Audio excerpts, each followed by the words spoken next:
What's up, guys? This is your boy Jared back again with another tech tutorial video. And first, let me say thank you for checking out the Platform TV, and hopefully this video can help you. So a lot of you like when I get straight to the point, so without any further ado, let me show you multiple ways that you can select multiple items on your desktop. Now, once you select these items, you can move them to a folder, delete them, whatever the case may be. So let's go ahead and get started. So the first way that you can select multiple items is simply by clicking on an item, and after you do one item, hold down the command key and then select another. So as you can see, as I'm holding down the command key, I'm selecting other items and they're being highlighted in addition to the other items.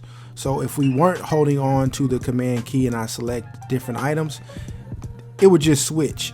It wouldn't allow you to highlight multiple items at a time. So once again, hold down command, select more items, and you've done so. All right, so the next way that you can select multiple items is simply by clicking and holding your mouse, and as you drag, you start to see a white box start to form.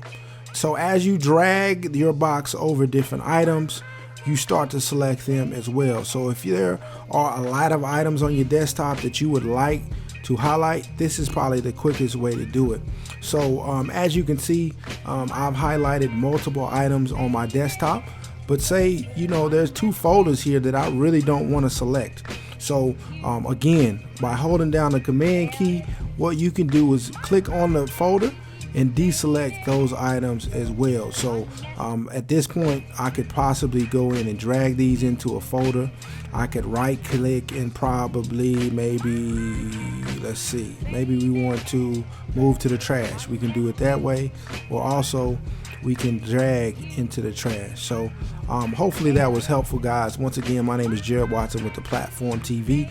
If you like this tutorial, let me know in the comments below, and stay tuned by subscribing and liking and clicking the notification bell to stay updated when I release more tutorial videos. Anyways, thank you so much for checking it out.